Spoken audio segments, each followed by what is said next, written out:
Hi guys, it's Mel. I'm back with another 100 book challenge video, and I've got loads of books for you. This is actually going to turn into quite a few videos, I think. So I'm going to start off with the next 5, so 18 through 22, and then I'll make some videos for the other ones as well, because I'm a little bit further than that at the moment.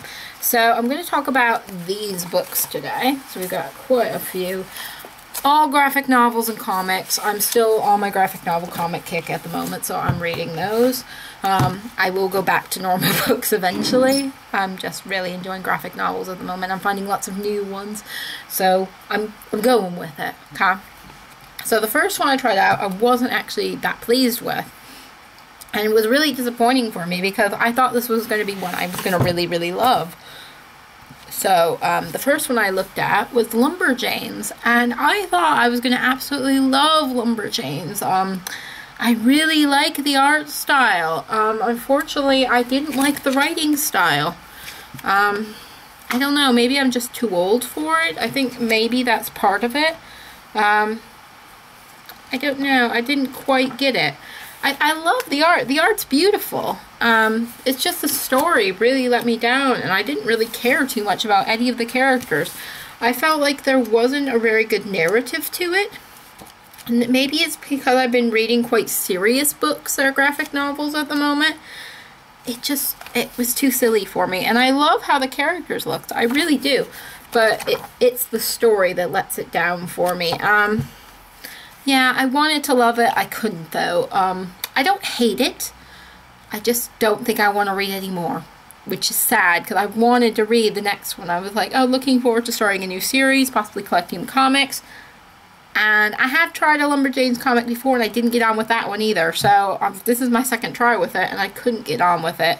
So this was the first set of trade paperbacks, so Beware the Kitten Holy. I just couldn't get on with it, unfortunately. It's alright. I give it probably 2 stars out of 5. It wasn't great, but it was okay. I think most people would enjoy it. I think maybe it's just because I'm a little older. I don't like it as much. So that was the first one I read. Next one, I think I'm going to go in ascending order of how much I like these ones instead. I was going to go in descending, but I think I'll go in ascending. So then we have Heart in a Box. Now, Heart in the Box is one I got in a Landfall Freight, and when I read the premise of it, I thought, this is one for me. So it's all about a girl who has her heart broken, and she wants to die, and they say sometimes dying, there are worse things than dying, and she gets, all her heart is broken, and the pieces are scattered around the world, and she has to go find them. And she has to get them back, so she has to get people to give up the pieces of her heart, which is a weird concept, really, and I thought it wasn't going to be so graphic as it was.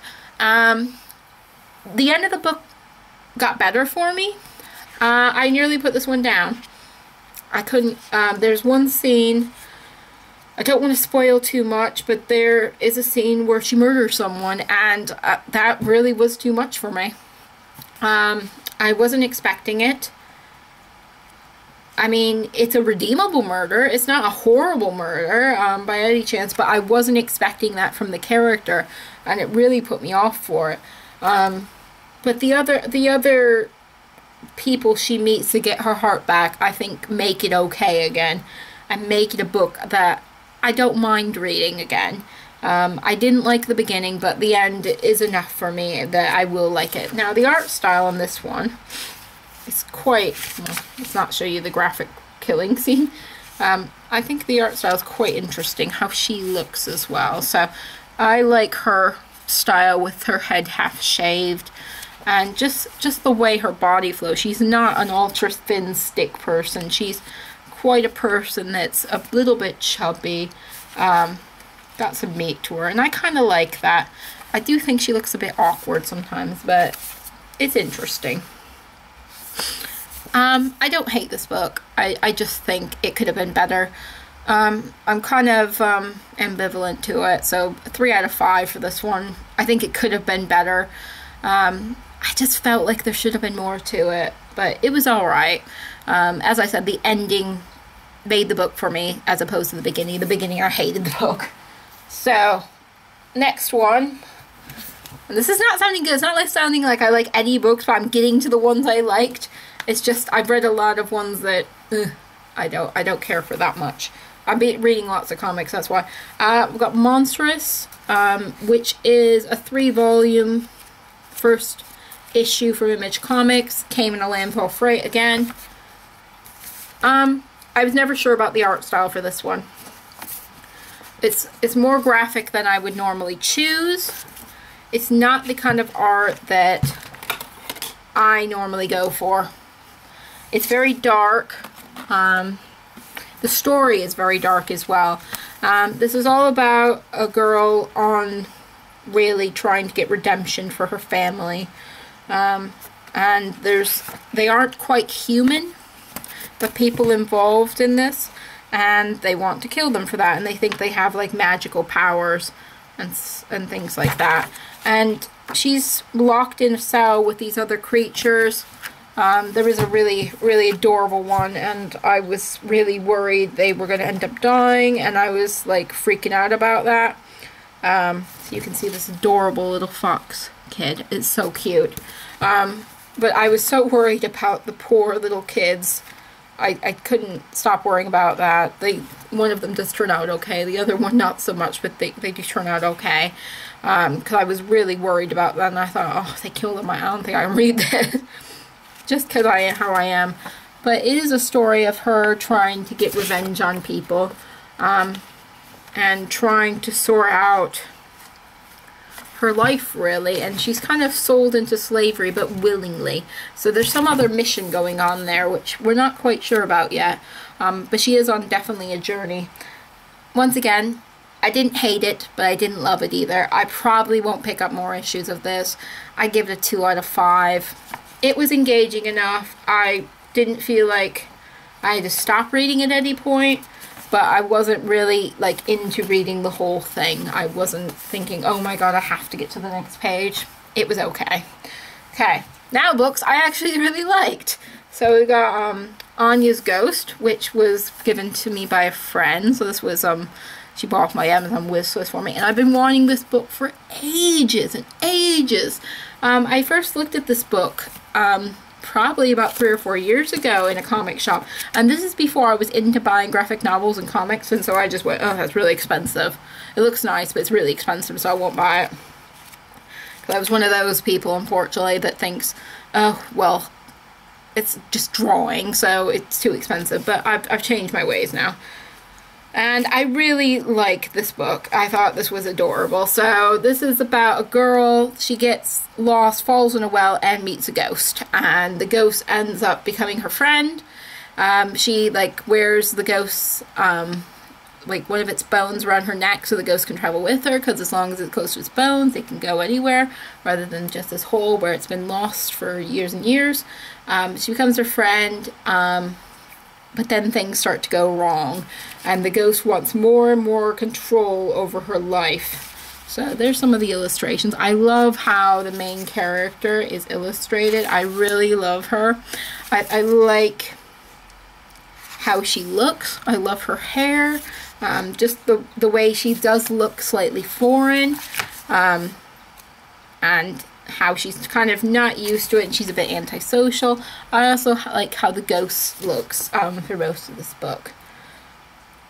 But I was surprised when the ghost actually kind of like turns on her a little bit. I didn't expect that, and actually I thought that worked really well. So yeah, I think this was a great book, and I would recommend it. It's a fairly large graphic novel. It's let me see how many pages. 221, which is a decent size. And it does have a decent amount of dialogue as well. So it did take me, I think, two sessions to read. And I usually read one in one session, but I sat down to read this twice. So I think this is a very good book. I would give it a 4 out of 5. I don't think it's perfect by any means, but I did enjoy reading it, and that's what matters really to me when I read a book, is did I enjoy it. So yeah, so Anya's Ghost, I think 4 out of 5, definitely. Now, next one. This is the one I enjoyed the most. I bought this on a whim at my comic book store. So this is called Suburban Glamour, and I'm really disappointed there aren't more in this series. Another Image comic, of course. So it says, life's tough when you're a teenager, homework, boy trouble, and meddling parents. So when Astrid Johnson has to deal with imaginary friends, turned real, monster attacks, and fairy magic as well, it's just not fair, is it? So this is by the same people that did the Wicked and the Divine, as far as I know. And I really enjoyed this, and I think Astrid's just beautiful, first of all. So it's a pleasure to, like, read the book and follow this character. I also thought she was really cool throughout the whole thing. I like the art style. I like that they're a little bit of freaks in school. It's the kind of thing I really like in a comic book. The dialogue was very, very catchy. Felt very realistic. The story was quite cool. I mean, there are bits that were a bit silly, but I thought for the most part the story is quite neat story. I like the fantasy element of it. It's the kind of thing I like in a comic book. So I think this is probably a 4 out of 5 as well. Not perfect by any means. I would have liked there to be a more story, and I think there could have been. I like, there's a part where her, like, childhood toys come alive, one of which is like a Pokemon, which I thought, oh, that's so cool. I really like that. But it is her dealing with some strange things going on in her family. I won't give too much away, but it is a really, really good book. And it's worth getting. It was a little bit expensive for a 4-volume set of comics, £7, but I felt like it was money worth getting. So this is a perfect one for me. Really enjoyed it. So Suburban Glamour, definitely 4 out of 5. So that's what I have for you today. That was couple more books in my collection of 100 book challenge, and I'll be back with another video with you soon, probably tomorrow. So please subscribe to follow along to my 100 book challenge videos, as well as my Goodreads page is also on there if you want to see what I'm reading currently. And I'm trying to get up to 100 followers at the moment, so if you can subscribe, that would be great, and then I could help me get up to the right amount of followers. So thanks guys, see you later.